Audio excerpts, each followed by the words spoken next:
te servir. Eu quero me saciar da fonte de água viva que vem do Senhor Jesus. Andar na tua presença e não me desviar do caminho da luz. Eu quero me saciar. Meu povo, mais um programa, né? Voz bonita desse cantor, hein? Desculpa. Ainda vou descobrir. Colocaram aí, gostei da voz.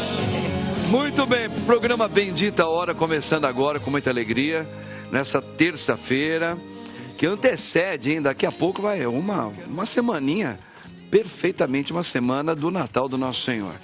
Por isso nós estamos aqui muito felizes, contentes e com convidados aqui espetaculares hoje, hein? Já vou apresentar. Mas antes, vamos entregar tudo para Ele, para o nosso Deus. Vem junto com o Padre. Em nome do Pai, do Filho e do Espírito Santo. Amém. Vinde, Espírito Santo, enchei os corações dos vossos fiéis. Acendei neles o fogo do vosso amor. Enviai o vosso Santo Espírito, e tudo será criado, e renovareis a face da terra. Oremos. Ó Deus, que instruístes os corações dos vossos fiéis com a luz do Espírito Santo, fazei que apreciemos retamente todas as coisas segundo o mesmo Espírito, e gozemos sempre da sua consolação, por Cristo Senhor nosso, assim seja. Rogai por nós, Santa Mãe de Deus, para que sejamos dignos das promessas de Cristo. Amém. Quem como Deus? Ninguém como Deus, irmãos e irmãs. E olha só, essa terça-feira maravilhosa aqui, o Padre só tem convidados assim de alto nível. Vamos começar pela minha esquerda, a sua direita. Ela está vindo pela primeira vez aqui no meu programa.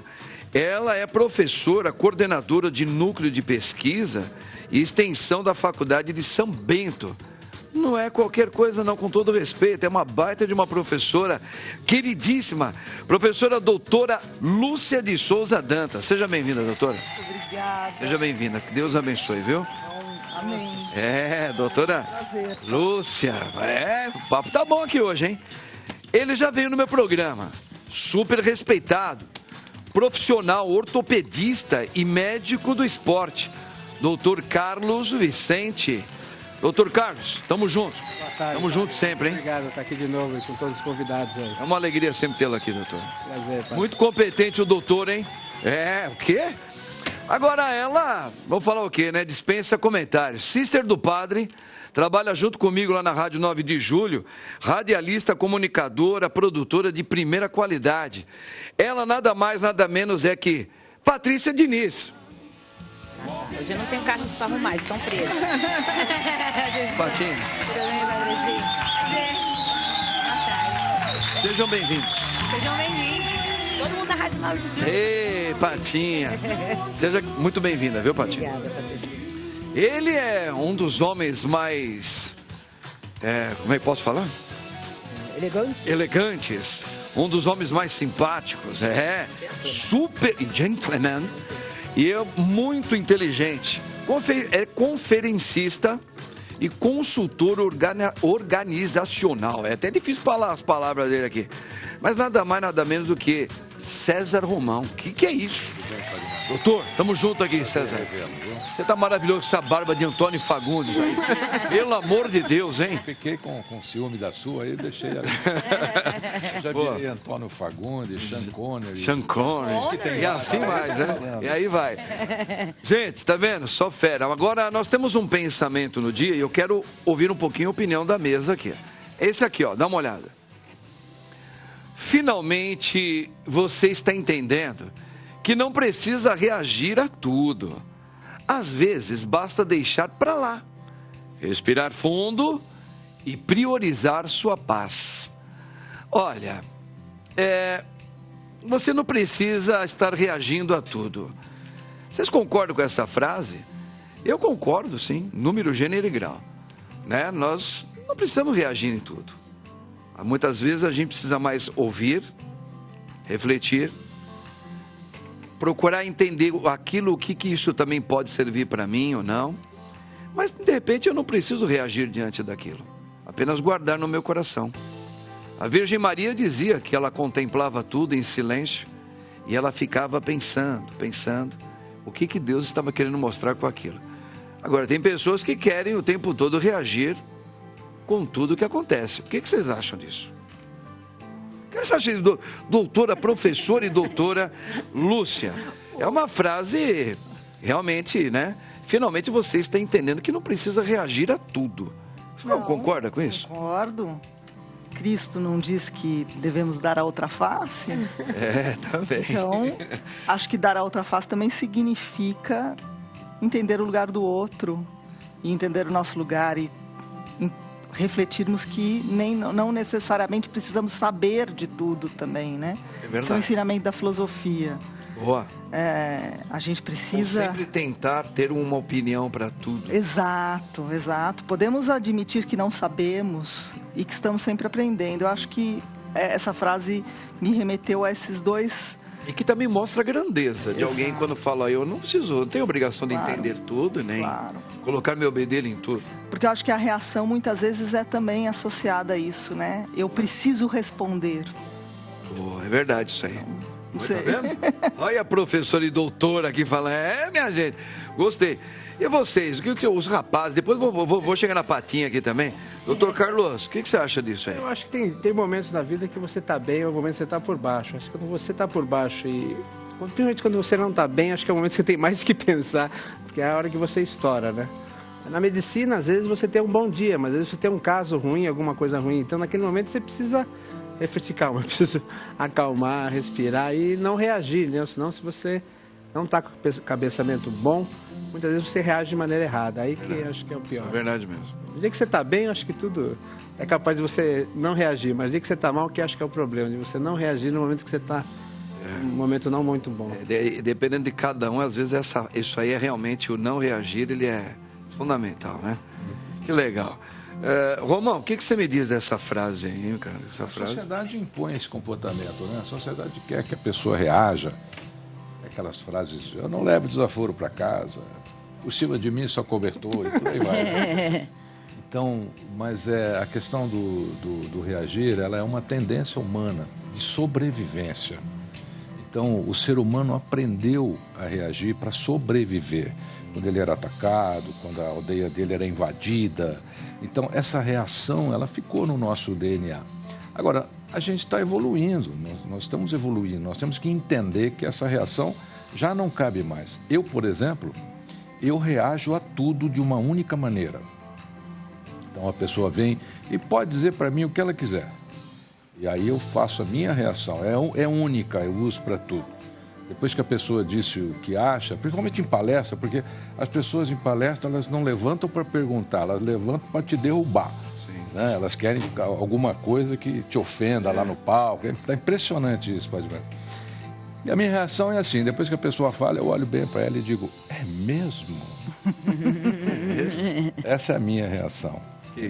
Porque se a gente responder de forma reativa, no mesmo nível, né? Você está ficando igual, você não é melhor e você mostra que você não evoluiu. Você está ruim ainda, porque aquilo está mexendo com você ainda, você não abandonou as suas raízes, né? É que acaba entrando um pouco no que a doutora aqui estava colocando, né? Nós não somos obrigados a saber tudo, nem responder tudo. Nem responder tudo. É, legal. O que você acha disso? Acho que para pegar tudo que a gente falou, a gente volta na Virgem Maria.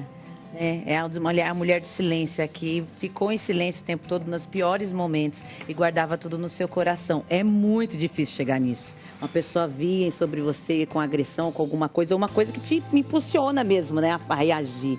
Mas é muito importante a gente aprender a manter o silêncio, porque o silêncio mantém bons relacionamentos, o silêncio faz a gente viver um pouco melhor e faz a gente se entender também. Então, acho que um bom exemplo, o exemplo maior do silêncio tem que ser a nossa Mãe Maria, porque ela tem que ser nela que a gente tem que focar, falar, ela silenciou e eu tenho que silenciar também. Podemos dizer que se ela reagiu e reagiu com maestria, foi a resposta que ela deu sem falar nada, ficando em pé. Um dos momentos mais difíceis da vida dela, do filho morrendo na cruz, e ela ali em pé, a reação dela no silêncio foi, na última reação, foi a e de aplaudir, né? Se ela aguentou isso no silêncio, como é que a gente não aguenta uma provocação no silêncio? É verdade. O silêncio, o silêncio é uma reação sábia.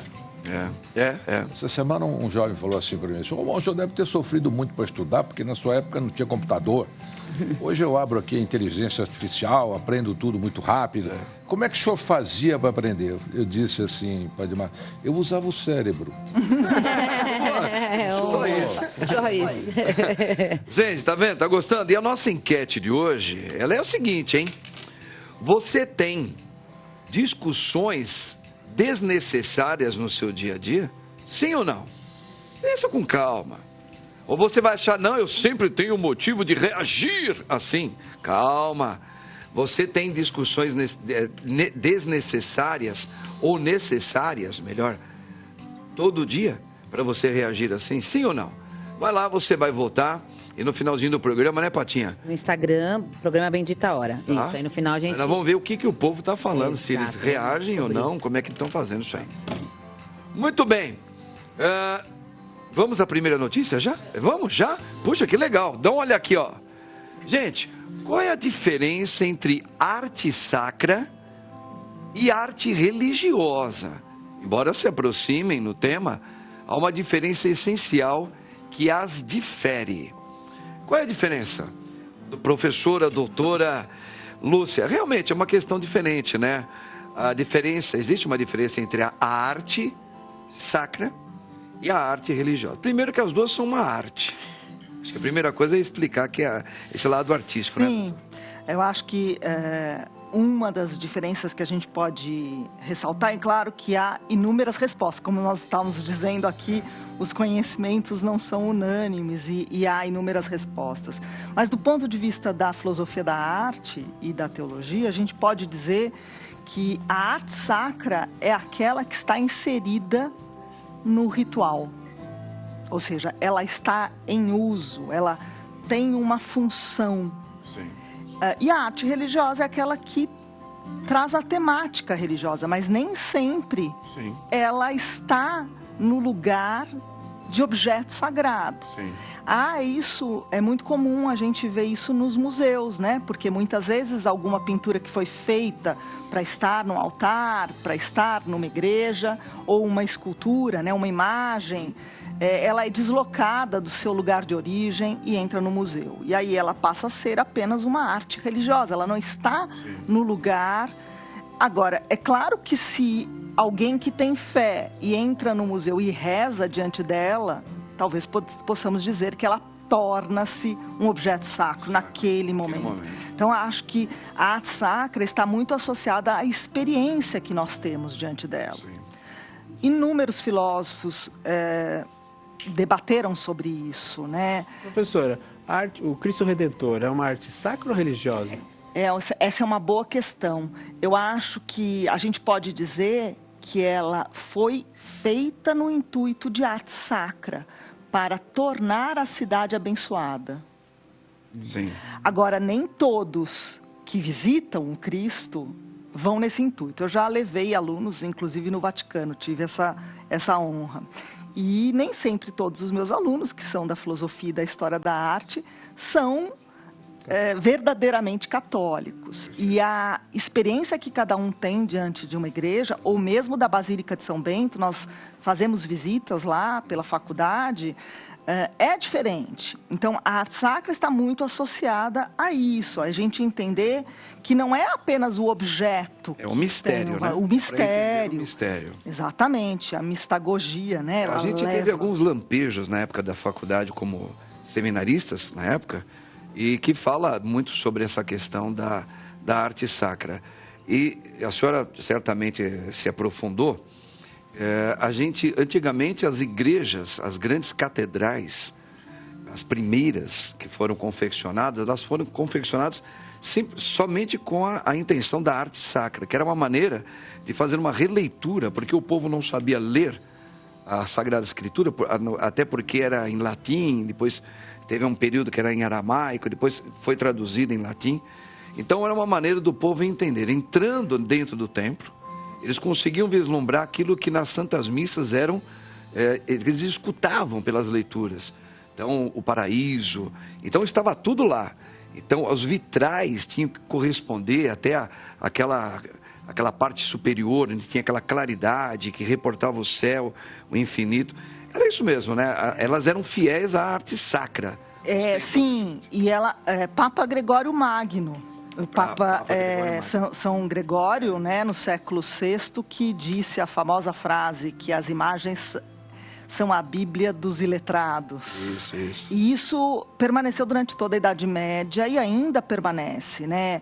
A função pedagógica da imagem, na medida em que ela aproxima os fiéis às histórias da Bíblia, do Novo Testamento e do Antigo Testamento. Acho que todas as igrejas, em maior ou menor grau, vão trazendo isso, mas elas não trazem só essa narrativa pedagógica. Há uma outra função para a arte sacra que o senhor acabou de mencionar, que é a função simbólica, sim, de nos aproximar do divino, né? Porque a arte sacra muitas vezes representa aquilo que nós não vemos. Sim. Então, esse era também como se é uma o céu descesse, por isso que eles faziam isso na arte, né? Por isso a diferença entre a arte religiosa, porque a arte religiosa não necessariamente cumpre essa função. Essa função, interessante. Acho que está bem claro isso aí, né? A doutora deu uma aula aqui pra gente e ficou bem claro, acho que para vocês também.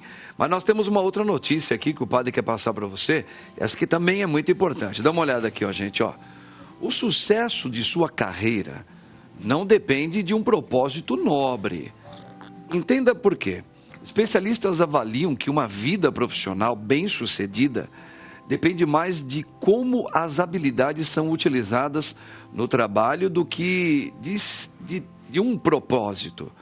Ô, Romão, você é um homem já bem vitorioso nessa parte, da palestra sobre também esse caminho.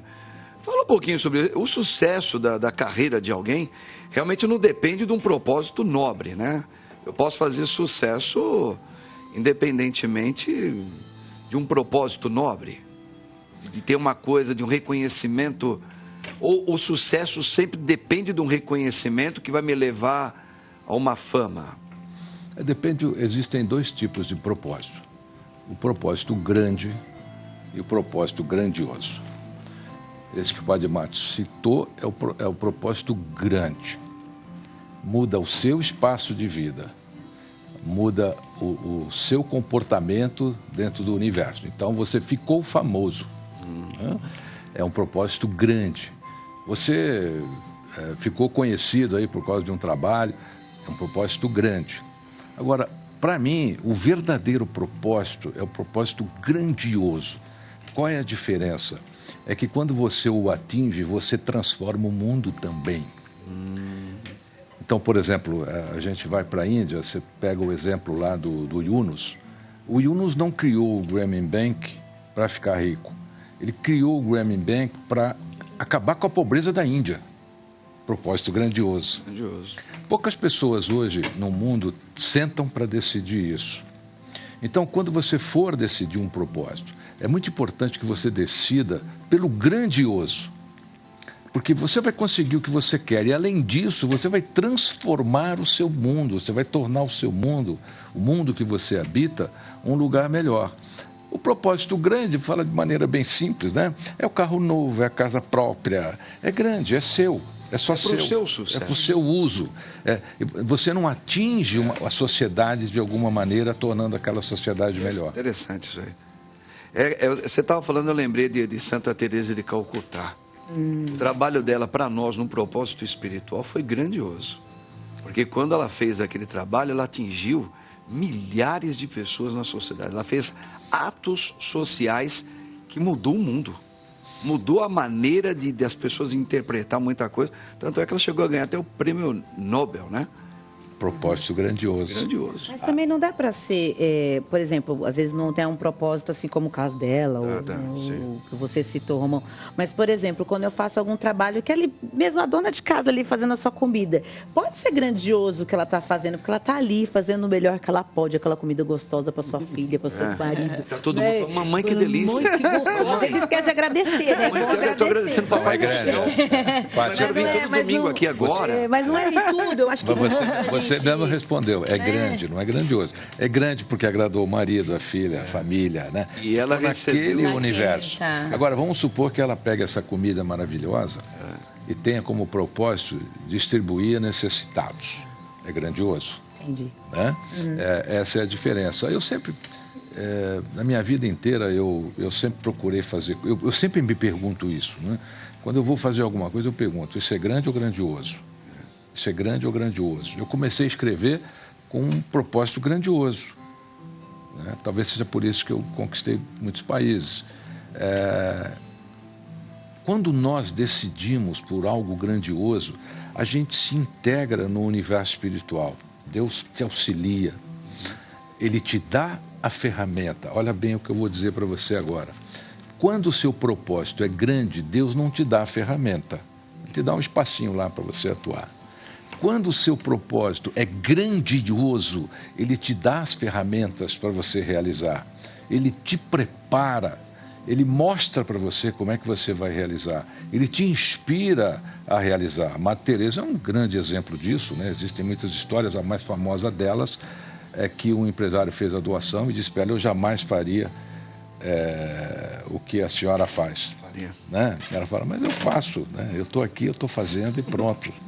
Fora de sério, tá vendo, gente? Que legal, né? Bacana entender essas nuances aí interessantes, né? Mas agora eu quero dar um recado importante para você. Muito bem. Vamos uma outra notícia aqui, Patinha? Bora. Vamos? Bora. Bora. Vamos lá. Põe aqui, ó. Artrose no joelho. Problema pode causar impacto na qualidade de vida. Eu não tenho dúvida disso. Segundo a Sociedade Brasileira de Reumatologia, cerca de 15 milhões de brasileiros sofrem com alguma doença reumática, sendo a artrose a mais frequente. Artrose no joelho pode dar a qualquer pessoa em qualquer idade, meu querido doutor Carlos, ou é mais para quem já tem uma idade um pouquinho mais avançada? Não, a artrose, padre, é assim, é um desgaste da cartilagem do joelho. Com o tempo, ela pode ser desgastando, diminuindo a cartilagem, a pessoa desenvolver artrose. Existem fatores genéticos, famílias que podem ter. Existem alguns casos, o indivíduo jogava bola, teve um trauma jogando bola com 20, 25 anos e machucou o joelho. Aí ele acelera um pouco aquela artrose. Quem operou o cruzado, quem tirou o menisco. Então ela pode vir secundária a algum trauma, alguma afecção. Existe aquele desgaste natural. O que eu vejo, o impacto dessa artrose na qualidade, é que realmente muitas vezes cada paciente, né, a gente fala que o tratamento ele depende de cada paciente. Se ele está obeso, se não está obeso, se ele faz atividade, se ele não faz atividade, se ele trabalha de pé, trabalha sentado, se ele caminha, não caminha. Então muitas vezes existem medicações que a gente pode utilizar. E no final, quando existe um desgaste muito grande, até a prótese de joelho ela pode dar qualidade de vida. Às vezes pessoas com 55, 60, 65 que não conseguem mais andar por causa da artrose, às vezes a solução é a prótese. Mas sempre a gente tenta o tratamento com as medicações biorais, glicosaminas, condoprotetores, colágeno. Então muitas vezes essa artrose alivia a dor e a pessoa consegue fazer atividade física. Mas a artrose sim, ela muitas vezes diminui a qualidade de vida. Que coisa. Agora, assim, o senhor, como médico especialista, o senhor vem percebendo que isso vem aumentando ou a gente percebe que de tempo em tempo mantém uma mesma média de problemas de artrose no joelho? A população está envelhecendo, né? Então, a expectativa de vida, que há 15, 20 anos era 70, 75, foi para 80, 85. Então, ela vai aumentar. Cada vez mais essa artrose vai aumentar. As pessoas começaram a fazer muita atividade. Existe o lado bom, mas existe também o lado do desgaste, né? De fazer excesso de atividade. Por exemplo, o senhor até falou isso, eu acho que é interessante as pessoas, a gente entender isso aí. Hoje, realmente, nós estamos tendo praticamente os médicos recomendam que nós façamos atividade física. Ir numa academia, andar, pedalar, sei lá, alguma coisa assim. Mas isso também não pode trazer uma sequela mais rápida, a gente começar a ter algum problema, às vezes um mau uso, ou a infelicidade de ter até um professor por perto, mas já tem um problema no joelho. Às vezes uma atividade física de baixo impacto, uma caminhada, uma bicicleta. Agora, quando a pessoa começa a ter regularidade, fazer com mais intensidade, o ideal é que ela tenha uma orientação. Seja com o educador físico da academia, do prédio, algum amigo, algum fisioterapeuta amigo. Certo. Porque às vezes ela tem alguns encurtamentos, tem algumas deficiências.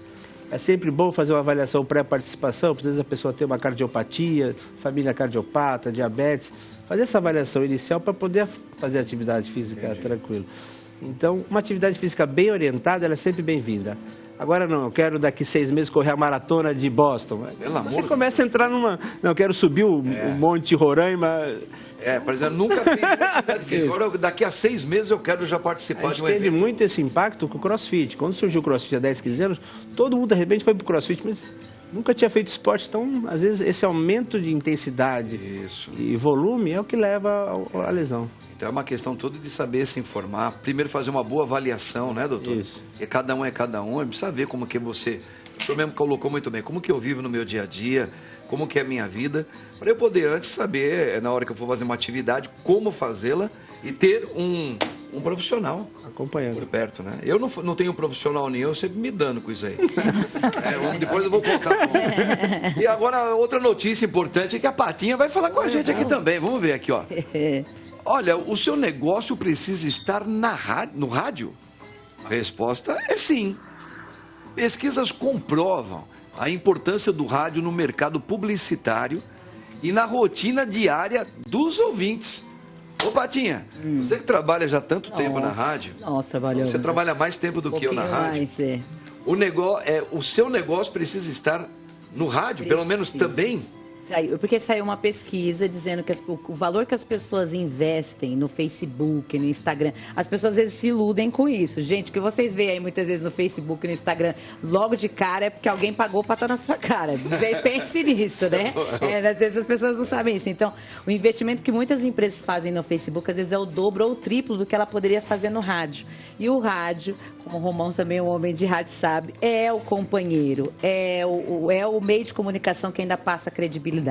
E como muitas empresas aqui também, pela Rede Vida também, como tem, investem também na comunicação da religiosa, também ajudam muito, né? Começou com a rádio. E começou com o rádio também. Então, as empresas têm que olhar com um pouco mais de amor para o rádio, voltar para ele, porque o rádio, como a gente até conversou aqui, ele foi absorvendo todas as mídias. Hoje mesmo a gente faz isso na Rádio 9 de Julho. O melhor fez isso. Foi o melhor fez isso.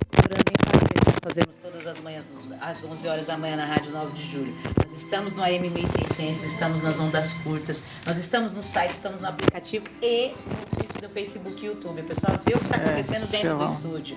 Então a pessoa vai assimilando também. Então a empresa que está ali, que está sendo vista ali, também tem a sua credibilidade e às vezes ela investe muito menos do que ela está gastando nas redes verdade. sociais. E esse modesta parte falando, a gente faz alguns merchans lá, que além do ouvinte ouvir apenas, ele ouve e vê.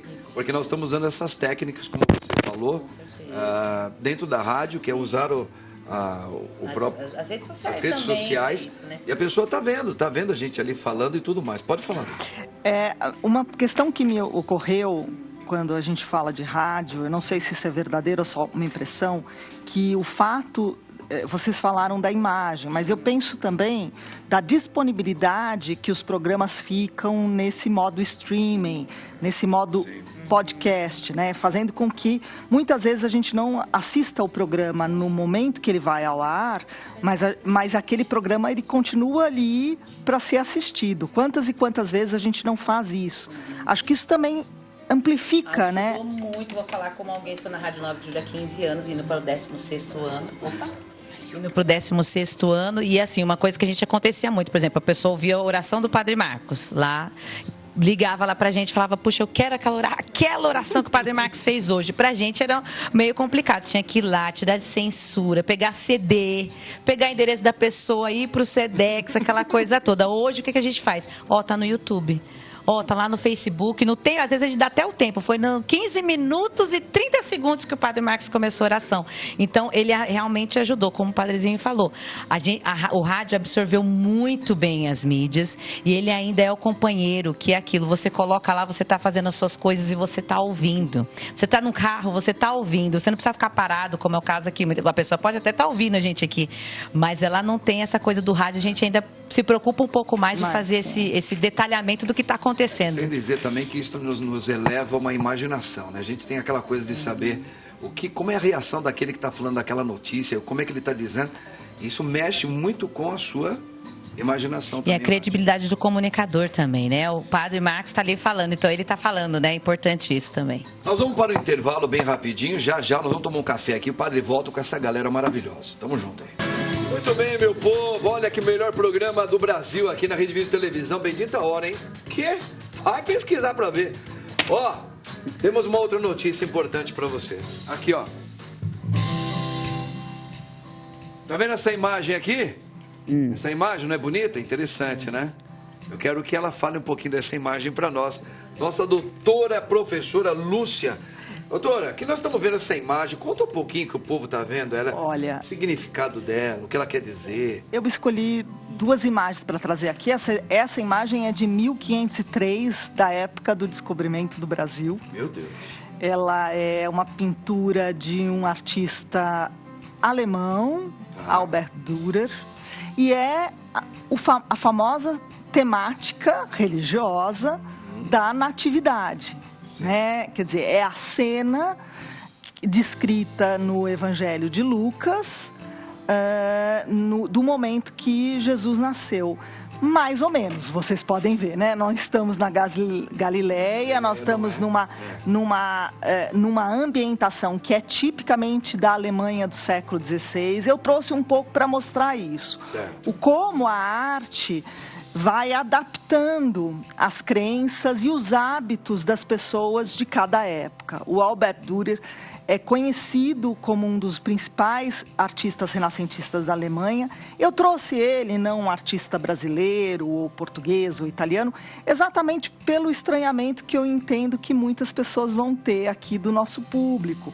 E mostrar que, na verdade, a representação do que vai ser depois o nosso presépio varia muito de época para época. Eu queria chamar a atenção a alguns detalhes simbólicos dessa imagem, né? Além de Maria e José com o menino Jesus no meio, nós também vemos os anjos que vieram para adorar. Há pequenos anjos em volta de Jesus, né? Segurando Jesus, e há um anjo lá em cima, embaixo do arco. Esse anjo é o anjo que avisa os pastores, né? Então, nós sabemos que Jesus teria nascido num estábulo, perto do campo. E os anjos, felizes com a boa nova, em primeiro lugar vão avisar o povo, as pessoas simples. Também é do Evangelho a presença dos animais, né? Um burro e um boi, que representam, na verdade, a natureza, que também entende da importância da ocasião. Mas, na borda, na parte de baixo da pintura, há algumas figuras que a gente pode estranhar, né? São figuras com chapéus estranhos à direita, que são os patrocinadores da pintura. No Renascimento, era muito comum as famílias nobres patrocinarem as igrejas, né? E se fazerem representar nas cenas religiosas. Isso é um centro de um retábulo, de um painel de madeira que ficava no altar de uma igreja em Nuremberg. E essas figuras, depois elas foram cobertas. E só no século XX elas foram redescobertas, mostrando então a origem. Então, por que os restauradores tiraram novamente e deixaram à mostra essa pintura? Porque ela conta uma história de como essas imagens são feitas e por quem, etc. Interessante, é como se fosse fazer um merchan daqueles que investiram. Exato, eles faziam.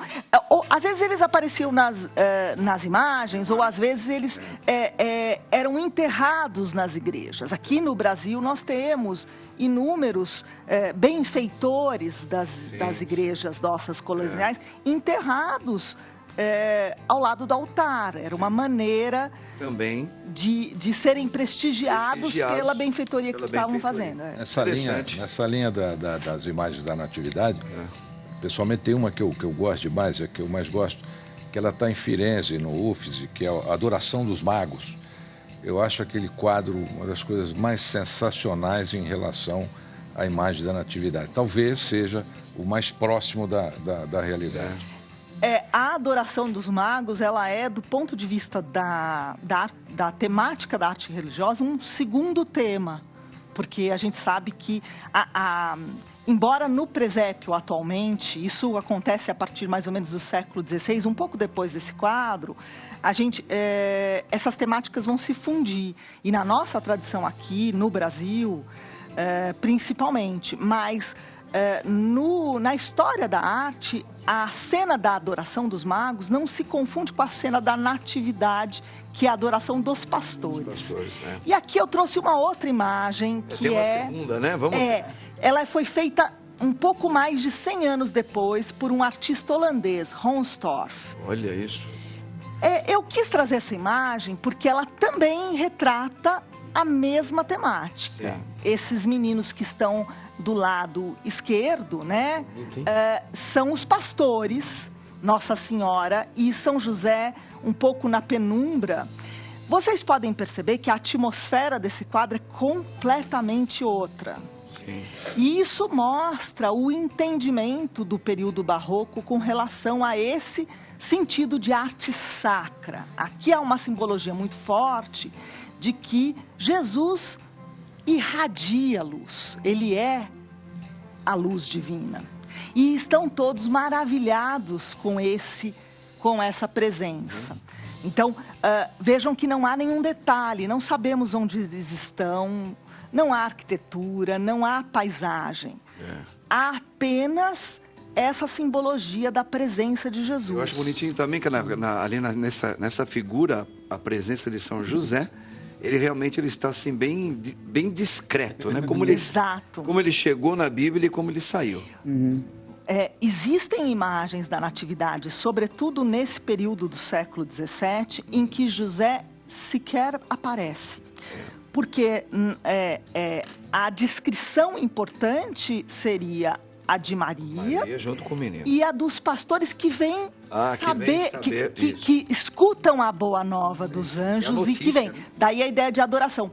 E também dos reis magos depois, também como foi dito, né, as imagens da adoração dos reis magos, que nós comemoramos dia 6 de janeiro, são muito contundentes, porque elas também representam toda a simbologia daqueles que vêm de países distantes, que ficam sabendo da notícia, que seguem a estrela, um dia o cristianismo chegaria em todas as partes do mundo. Exato. Então, há uma simbologia forte dos presentes também. Então, agora eu escolhi duas do Natal, exatamente para mostrar um pouco essa diferença. Eu gostei, foi uma aula maravilhosa e bem apetitosa. Agora, falando de aula, nós estávamos falando do joelho, ainda voltando ao joelho um pouquinho, eu estava fazendo minha ginástica em casa, sem um instrutor, e eu tive uma lesão no meu joelho direito. Fiquei muito preocupado, doutor Carlos. Até que a Marcinha apareceu na minha vida. Nada. E a caixa é grande, dá pra dividir em 4. É a cultura japonesa, porque eu ganho eu não mostro. Mas dá pra dividir por 5. Olha lá, problemas de gestão afetam 79% das empresas brasileiras. Estudo do Sebrae destaca a importância da contabilidade para o impulsionamento das pequenas e médias empresas. Problemas de gestão afetam quase 80% das empresas brasileiras, hein, Romão? É um número grande, infelizmente. Eu tenho uma teoria de que a empresa socialmente humanizada também é lucrativa. O que acontece hoje? A gente está enfrentando muito... o verdadeiro problema não está nem na gestão. Eu acho que o brasileiro é um bom gestor e é até milagroso, ele consegue fazer milagres. A pessoa começa na cozinha dela, daqui a pouco ela tem um quarteirão lá. É verdade. Trabalhando. O brasileiro é um grande empreendedor. Nós estamos vivendo hoje uma era de conflitos imensuráveis de modelos de pessoas, de gerações de pessoas. Então hoje, por exemplo, nós temos dentro de uma empresa, ainda temos, né? A geração Baby Boomer, que é a minha. Baby o quê? Baby Boomer. É assim. Posso falar cada uma? Olha, porque eu quero entender isso aí então, também. Tá bom. Quando terminou a Segunda Guerra Mundial, houve uma explosão de bebês no planeta. Começou pelos países aliados. Essa explosão, nascia muito bebê e a pessoa dizia, está tendo uma explosão de bebês no mundo. Né? Aí deram o nome de Baby Boomers, classificou-se como a primeira geração de jovens, né? Baby Boomers. Né? Eu estava por lá, nessa época. Assim, em 59, eu sou Baby Boomer ainda. Essas gerações foram classificadas de 20 em 20 anos. Aí depois da geração Baby Boomer veio a geração X, a X, né? E a geração que viu o computador nascer, depois veio a geração Y, depois veio a geração Z, hoje nós estamos na geração Alpha. Cada geração dessa é completamente diferente uma da outra, elas não conseguem se comunicar. Eu sou muito crítico em relação a qualificar essas gerações pela tecnologia que as dividiu. Entendi. Eu acho que as gerações têm que ser qualificadas pelo legado que deixaram. Então, por exemplo, a geração Baby Boomer é uma geração de legado. Deixou legado. A gente vive das coisas da geração Baby Boomer até hoje. A televisão é uma delas, por exemplo. O rádio e tantas outras. Essas gerações à frente, o que elas estão fazendo? Elas estão fazendo movimento, mas não tem legado. Um dia um rapaz disse, Romão, mas eu criei um aplicativo, mas o seu aplicativo não vai durar 100 anos. A geração Baby Boomer criou legados que vão durar 100, 200, 300 anos. O problema está nessa convergência de gerações. As empresas não conseguem fazer essas gerações se entenderem. Existem barreiras.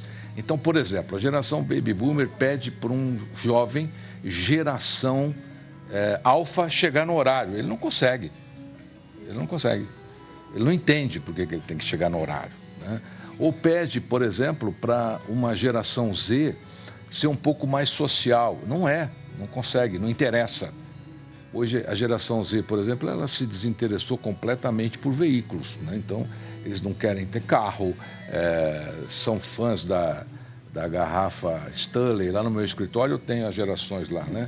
E essa geração Z chegou no meu escritório, sabe o que eles fizeram? Tiraram o meu filtro de barro e colocaram uma garrafa Stanley. Dá para acreditar nisso? Não acredito nisso. Olha, eu não vou discutir com vocês porque eu quero ficar atualizado, né? Mas deixa a garrafa, mas devolve o meu filtro de barro. Por favor, maravilhoso. O filtro de barro é a geração Baby Boomer. Eu gosto também. Então, esse conflito, o que está acontecendo? As empresas, o próprio Sebrae, deveria criar um modelo onde você consegue integrar e fazer uma convergência dessas gerações. Para que essas gerações se autoestudem, se autoconheçam. Apesar de que quando você vai com a família, com essa geração Z aí, para almoçar, eles amam ir nessas cozinhas mineiras antigas e comer, e aquele ambiente agrada a eles. O que é isso? Legado. É um legado. É legado, é da nossa, é da geração Baby Boomer. Né? Esses são os legados que ficaram. Hoje, por exemplo, a geração Alpha, a maioria deles é chefe de cozinha, igual um chefe de cozinha. Né? Então, sabe, inventam coisas que eu nunca vi na minha vida. Incomíveis, inclusive, e caríssimas, né? É um absurdo. Né? Eu acho que nós temos que perguntar o seguinte: o que essas gerações se unindo vão deixar de legado para as próximas? A gente não pode deixar coisas que vão sumir. Como telefone, eu criei o celular. Bom, mas um celular hoje, cada ano, no máximo, você tem que trocar, porque ele já não atualiza, ele já não funciona mais. Né? Então, nós temos que aprender, as empresas têm que aprender a ensinar essas gerações a viverem em harmonia, a viverem em convergência, somarem os seus conhecimentos, habilidades. É o grande desafio que nós estamos vivendo hoje. Vamos chegar lá, se Deus quiser, tá? Não sei se eu vou estar vivo para ver, mas vamos chegar lá. Vamos a uma outra notícia aqui, ó. Essa aqui também é muito importante, ó. Dor no cotovelo. Isso aqui é diferente daquela outra dor de cotovelo, né? Como é que é? Epicondilite. Epicondilite lateral pode atingir pessoas que praticam esforços repetitivos. Isso aí, me explica um pouquinho, doutor, o que é essa dor lateral, a epicondilite? Sabe que todo movimento da mão em punho, ela começa no cotovelo. Então a gente tem aqui no dorso da mão 7 músculos que estendem o punho e a mão. E aqui nessa parte, 7 músculos que flexionam a mão e dedos. Então, todo momento de cortar, segurar peso, ela pode, pelo movimento repetitivo, gerar dor. O clássico, que é o tenista, né? A epicondilite lateral, o tênis elbow, é o cotovelo do tenista, que é um movimento repetitivo. Mas ela dá muito mais em amador do que profissional, porque o profissional treinado, ele faz o movimento correto. O amador não sabe fazer direito, faz o movimento errado. Entendi. Então, movimentos errados e principalmente movimentos repetitivos. É uma dor que muitas vezes ela permanece contínua. Você vai pegar um peso excessivo, repetitivo, pessoas que trabalham em fábricas, tudo, que podem gerar. Normalmente é como se fosse uma tendinite, mas na região do cotovelo, né? Por movimento excessivo. Então, o mais é tentar evitar repetir esses movimentos, tentar tirar um pouco a dor, porque o tratamento, às vezes, quando fica crônico, é difícil de tratar. Então, quando tiver essa dor, tente segurar um pouco o movimento e já cortar logo essa dor aí. Eu acho que é interessante isso aí, por isso que depois acho que as grandes empresas querem ganhar seu dinheiro em cima disso. Fala, tá vendo, você precisa parar de ficar lavando louça, não fica passando ferro, não fica movimentando para varrer. Nós preparamos para você a vassoura eletrônica, o vasinho, né? Aperta, ela faz sozinha. Faz sozinho. Né? Só que depois você não vai ter esse problema aqui, mas você vai ter o problema de paralisia inteira. Vai ficar um parasita parado porque não tem o que fazer também. Você vai morrer de tédio, porque o organismo vai funcionar mais, né? Mas o golpe do marketing no mundo inteiro está assim, Padre Marcos. Bater na dor. Então, bater na dor. Bater na dor. Eles fazem um estudo, né, sobre as dores, fazem pesquisa. E aí, olha, a dor é essa, a dor é... então vamos criar alguma coisa aqui para aliviar, para resolver a vassoura mágica. Né? Agora, lavar louça faz muito bem. Em casa eu sou o lavador oficial. Beleza. É mesmo, é? Vou lavar a louça para pessoas confiáveis. A gente está desconfiando que ele lava. Contato com a água, com o sabão. E no frio, com a água gelada. Não, aí já põe uma Lorenzetti quentinha lá. Lá tá vendo a tecnologia? Era uma dessa. A geração Baby Boomer. Era elétrica. Foi. Geração Baby Boomer. E aqueles que inventaram as luvinhas, que geração que é? A luvinha é bom. Essa daí é a Y. Folgada. Vou colocar no gelo, não quero Mas luva é bom pra unha. Você faz a unha nova, depois a luva. Doutora. Gasta caro pra fazer a unha, tem que pôr luva pra lavar a louça. A geração do mimimi.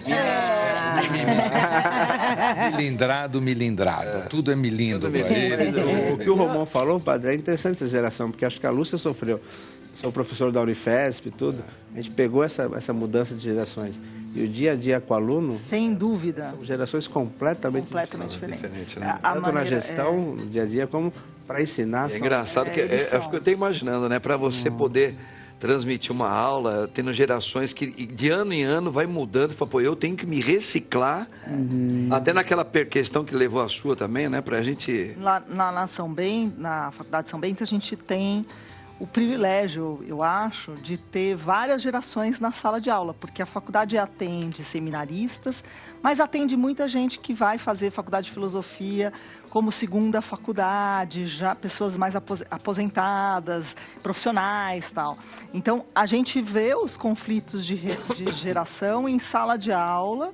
Eu dou aula há muitas décadas, então a gente foi vendo a mudança disso, isso que do mimimi é muito visível, né? Aquela geração que reclama de qualquer bobagem, né? E aquela geração que se adapta, ela não quer dizer, mudou a regra. A geração Baby Boom é a número 1 em adaptação. Exato, Porque nós pegamos muitas transformações e fomos nos adaptando. A geração mais adaptável foi a Baby Boomer, até com as tecnologias. Sim. Então, hoje, por exemplo, os jovens já nascem chipados, mas nós aprendemos, a gente sabe lidar com quase todas elas hoje, né?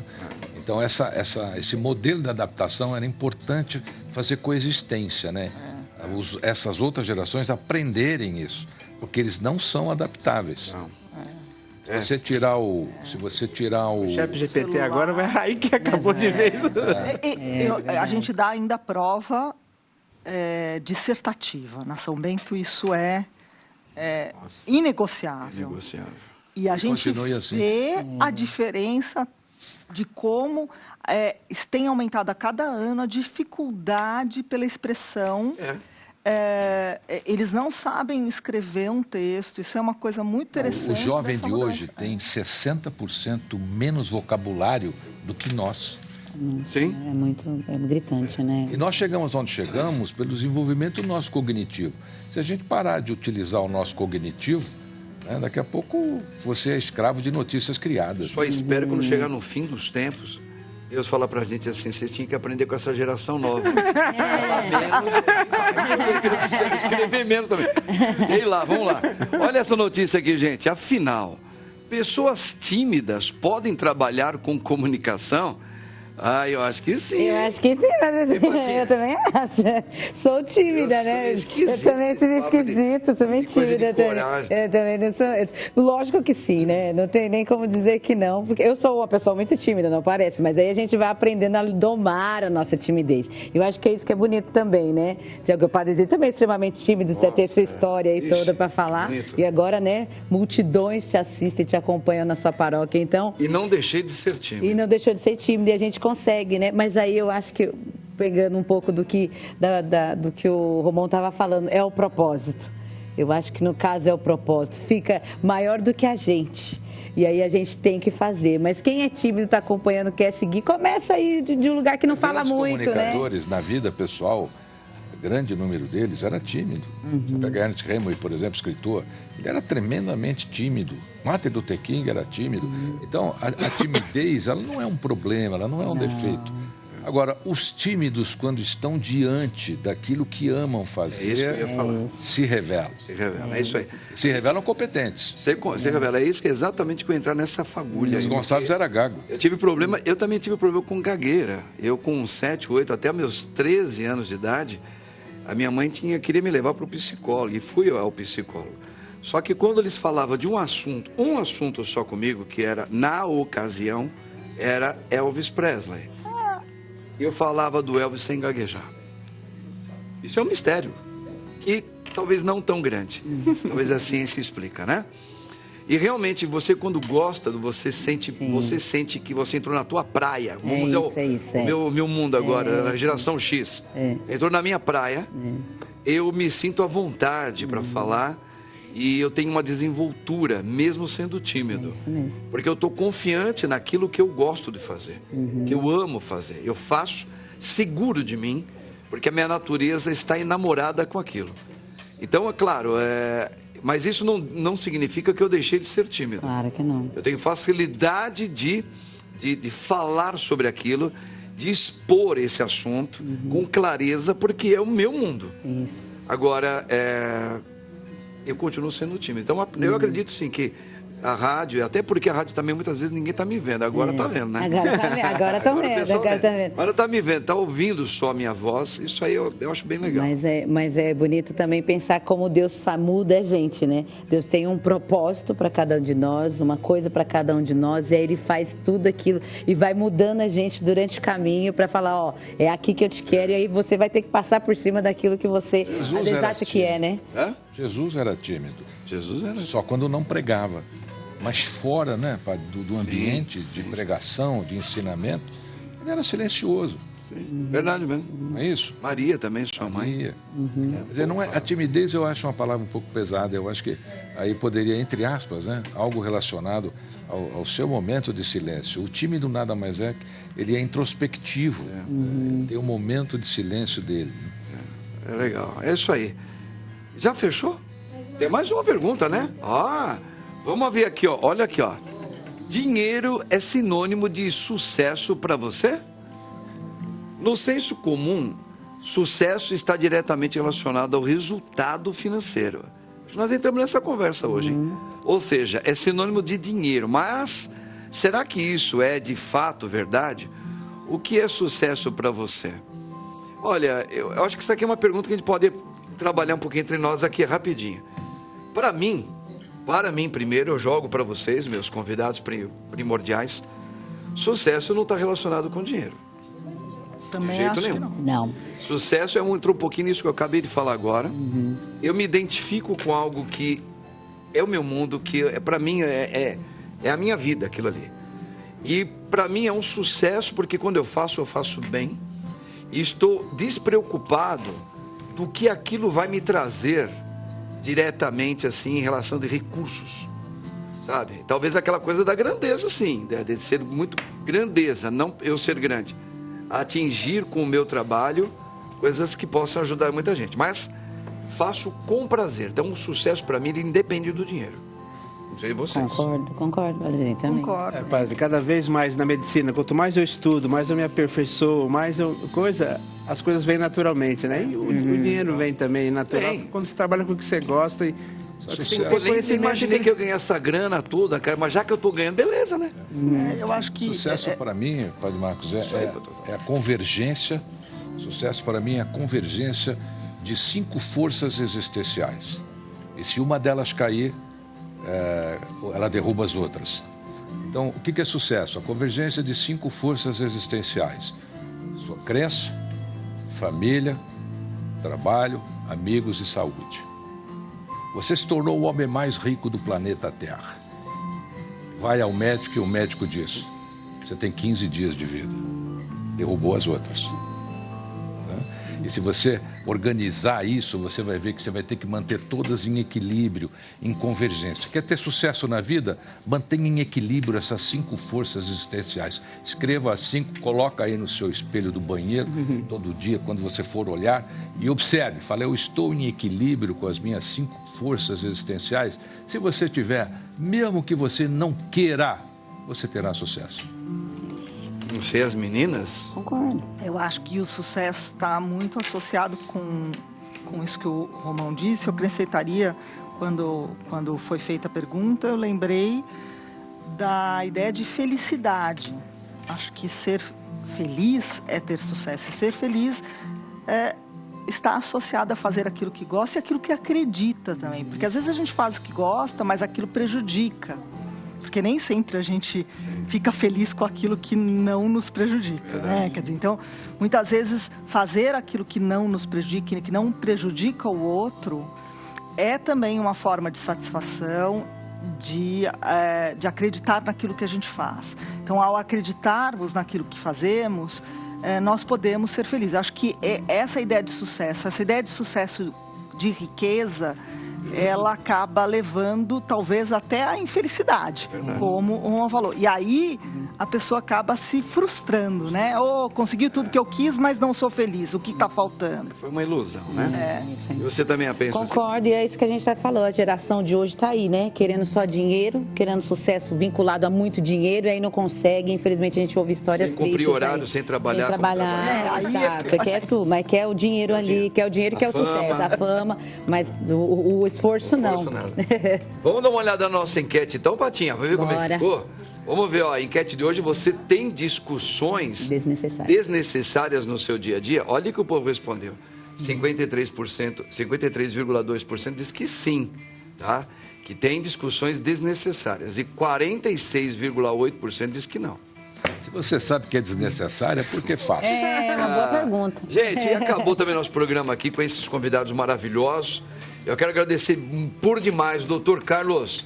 Volte depois, sempre. Obrigado, Padre Márcio, pelo convite. Pode sempre comigo aí. Amei a professora doutora Lúcia. Volte, doutora. Tá? Você deu uma aula aqui hoje, gostei demais.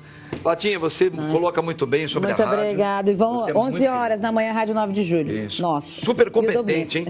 E o Romão, meu César Romão, tá aí, ó. Prazer revê-lo, viu? Estamos sempre juntos. Uma honra estar aqui com seus convidados. Isso é maravilhoso. Gente, olha aí, ó. O padre vem aqui na sexta-feira, aqui no Bendita Hora, se Deus quiser. Que Deus abençoe você, no nome do Pai, do Filho e do Espírito Santo. Amém. Tchau, meu povo. Tamo junto aí, hein?